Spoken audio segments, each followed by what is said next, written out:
Hey everyone, welcome to another exciting episode of First Impressions on the Scratch the Track podcast, presented by the Dude and Grim Show and co-produced by Mr. IVEST. I'm the Dude. And I'm Grim. And today we are going to give our first impressions of Wilco's latest release, Cruel Country. Yes, we most certainly are, Grim. This album came out, a couple of weeks ago. Yeah, end of May. Listened to it I'd say a handful of times. We did an episode of Sky Blue Sky, a full scratch of that. I think it was towards the end of last year, if I'm not mistaken. But yeah, so if you want, go ahead and do that so that you can check it out. Yes, check it out. And I think we did a Wilco. Where do I start on Wilco? Where do we start Wilco album or episode as well? Which, some of you Wilco fans might find that pretty interesting, and we'd love to get your opinion, because I personally, Wilco is a band that you've suggested to me, you've loved for a long time, and I've tried and I just couldn't get into it I don't know what it was. And then, I don't know, I think I just put on Sky Blue Sky at the right time on the right day, and I was like, okay, that's it. I get it. So that's kind of the one that kind of got me into it. And so, yeah, man, when I saw this came out a few weeks ago, I didn't even know it was coming out, to be honest with you. And then I just put it on and it seemed pretty chill. So I was like, oh, just kind of. It's interesting that you bring up Sky Blue Sky, because when they recorded this album, apparently this was the first time that they had all been in the loft recording together at the same time, which, when I say the loft, they have this awesome loft in Chicago that is their recording studio and rehearsal space, and they've recorded several things there. But they were all together recording at the same time for the first time since the album The Whole Love from 2011. But because there was minimal overdubbing and it was just more like kind of a back to basics recording approach, Jeff Tweedy compared the recording style that they used on this new album to what they last employed with Sky Blue Sky in 2007. Yeah, that's what I read too. And I actually listened to a podcast. It was the Record Store Day podcast, and it just came out, I think, a couple days ago. And they asked about that a little bit. And he said it was, not for every song, he said, but primarily for the majority of the songs, like the basic tracks they just performed them live together. And those are kind of what you hear on the album. Mm-hmm. And then there are, some overdubs. But I'll certainly say right off, my first impression just of this album it's very somber. It's very consistent, minimal sort of production.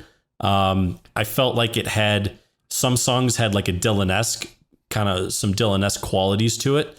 I think the track that really stood out to me that had that was Ambulance. Okay. There was just, this album definitely has a feel. Wouldn't you say that? Yeah. Yeah, I would say that's fair. Yeah, there was a lot of songs that I really liked. And yeah, I understand what you're saying. Yeah, there is a pretty big amount of consistency to it, but at the same time, I kind of like that not all of the songs I felt like kind of had a country feel to them, but a lot of them did. And I think they did it in a great way, because Tweedy's the kind of songwriter where he could write a country song, but because he doesn't speak and sing with that really highly educated sounding twang that so many people use, it kind of has that feel, but without sort of the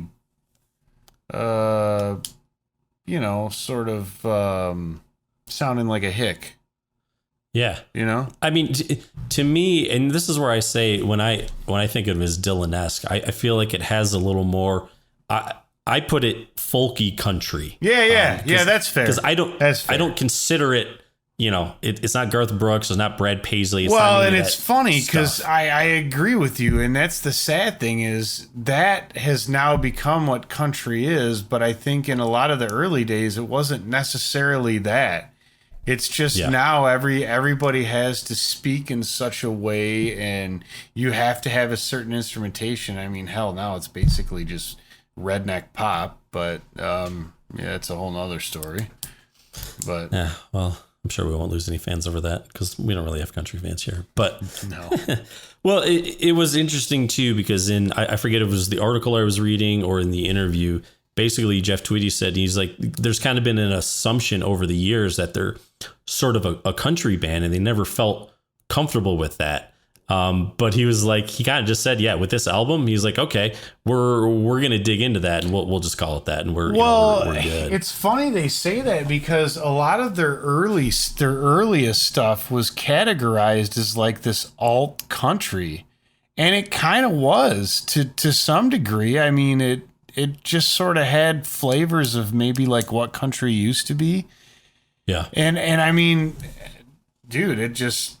Yeah, that's what I think a lot of people, and I've talked to people who liked Wilco from way back, and they weren't as into some of the later stuff that got away from that. That was like that alt country sound was what they really gravitated toward. And I was like, that's cool. I mean, not necessarily my thing, but right on.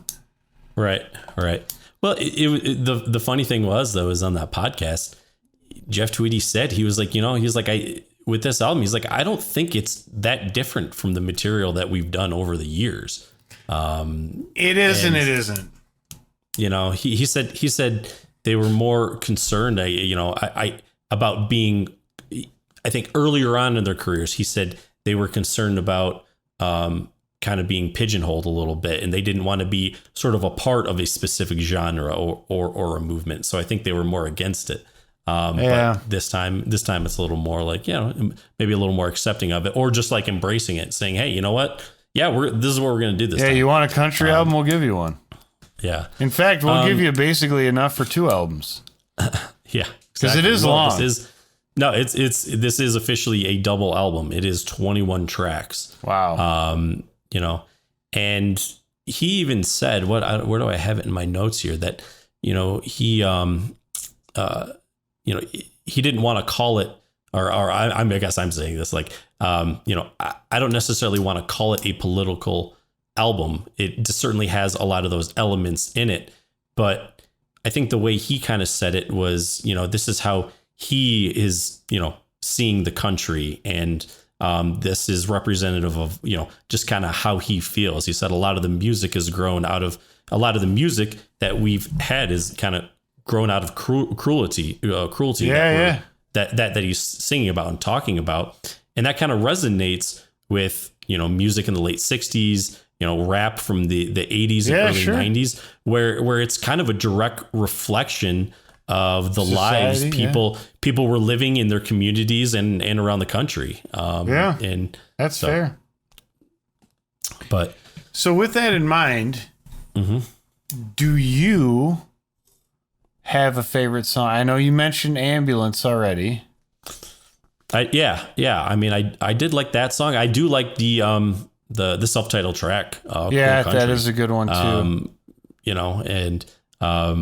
Because I think the line that stuck out to me the most was, "I love my country, stupid and cruel." Yeah, which is wow. If you couldn't say that any better. Yeah.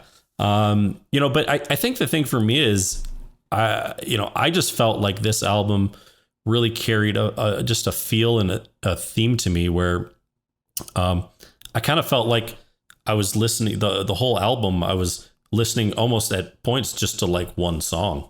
Like I felt like it was like one long song.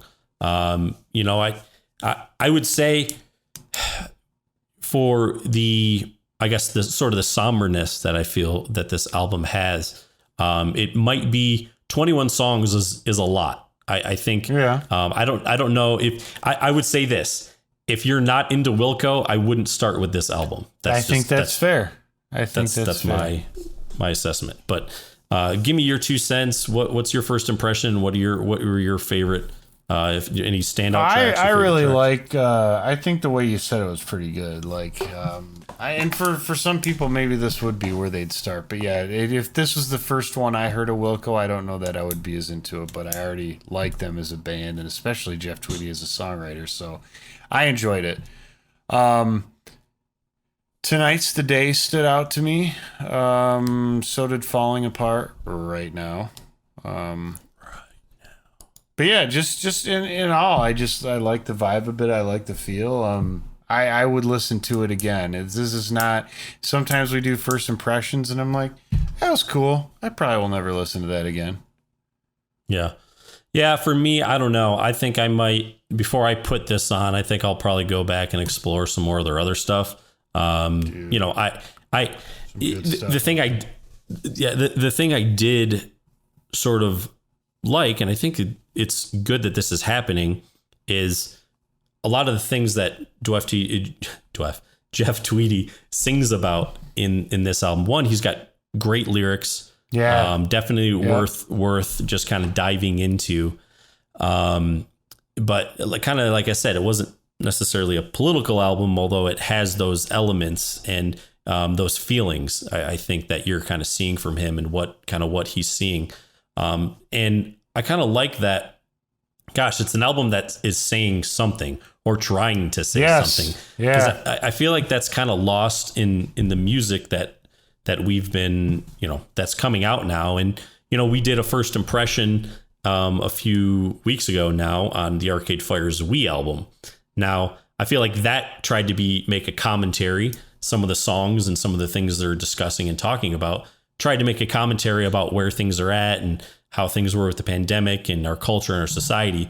I just think the execution of the music wasn't as good. Agreed. I preferred the execution of this music much more than I did with that album. Yep, absolutely agree.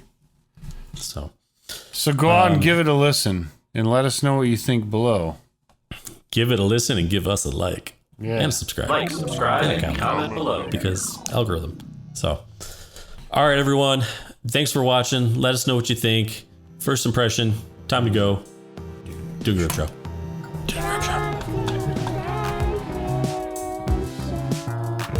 Scratch the Track is produced by the Dude Grim. Additional music provided by More. That's .more and the Tims. TIMNZ. Copyright 2020. The Dude and Grim Show.